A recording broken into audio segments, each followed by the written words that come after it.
በቀድሞ ስያሜው የአማራ ክልል ወሳኝ ኩነቶች የምዝገባ አገልግሎት ይባል ነበር። አሁን ደግሞ የአማራ ክልል የሲቪልና የቤተሰብ ምዝገባ አገልግሎት በሚል በአዋጅ ቁጥር 13/2017 ዓ.ም ተደንግጎ በአዋጅ የተሰጠው የራሱ የሆነ ተግባርና ኃላፊነቶች አሉትና ከዚህ አንፃር እንግዲህ ያው ብዙ ጊዜ በአማራ ሚዲያ ኮርፖሬሽን የተለያዩ ፕሮግራሞች ዜናዎች ሲሰሩ ነበር ይህን በተመለከተና እንደው ከግለሰብ ማንነት ጀምሮ እንደ ሀገርም አጠቃላይ የመረጃያ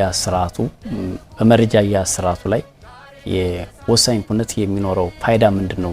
ፋይዳው እንግዲህ ዓለም በመረጃ ላይ ተመስርታ ተግባራቶችን ሁሉ ስታከናውን እኛ የት ላይ ነው ያለን የሚለውን ማየት መመልከትም ጥሩ ነው። ስለዚህ መረጃ የሁሉም ቁልፍ ምንጭ ነው ከተባለ የክልላችንን ብሎም የሀገራችንን የመረጃ ጥንክር ሊያጠናቅርና ለሚመለከታቸው አካላት ለፍትህ፣ ለአስተዳደር፣ ለስታቲስቲክስ አገልግሎት ሊውል የሚችለውን መረጃ ማመንጨት የሚችለው ተቋም ይህ አሁን አንተ የጠቀስከው የሲቪልና ቤተሰብ ምዝገባ ተቋም ነው።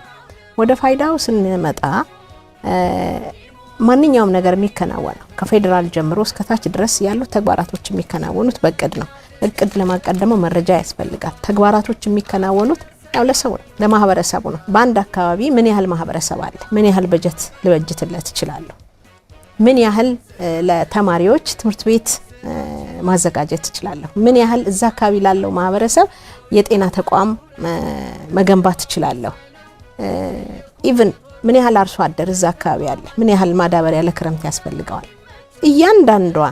እያንዳንዷ ክንውን ከመረጃ ላይ ተመስርታ የምትነሳ ከሆነች በዛ አካባቢ ያለው ማህበረሰብ ቁጥሩ ምን ያህል ነው?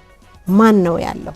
ምን ያህል አዛውንት፣ ምን ያህል ወጣት፣ ምን ያህል ህፃናት አሉ የሚለውን መረጃ በማጠናቀር ረገድ ይሄ ተቋም እጅግ ከፍተኛ ሚና አለው ማለት ነው። ስለዚህ ፋይዳው ለስታቲስቲክስ አገልግሎት ይውላል፣ ለጥናትና ምርምር ይውላል።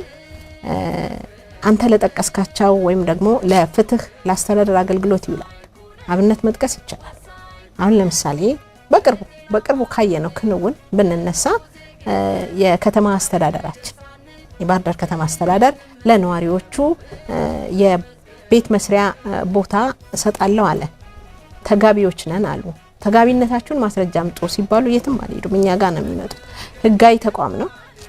ኩነቶችን የመመዝገብ ስልጣንና ተግባር የተሰጠው ኃላፊነት የተሰጠው በአዋጅም በደንብም ይሄ ተቋም ነውና ስለዚህ ለሚደረጉ ክንውኖች ሁሉ መረጃ የሚያመነጭ ይሄ ተቋም ስለሆነ መረጃ የሁሉም ምንጭ የሁሉም ነገር ቁንጮ ከሆነ ፋይዳው እዚህ ድረስ ከፍ ያለ ነው ማለት ነው። ንጽጽር ለማድረግ ስራውን ከከዶ ላሰብነው ጉዟችን አንዱን መጠንካሉ ይዘርጋ ስራቱ በሚገባ መልኩ ሁሉ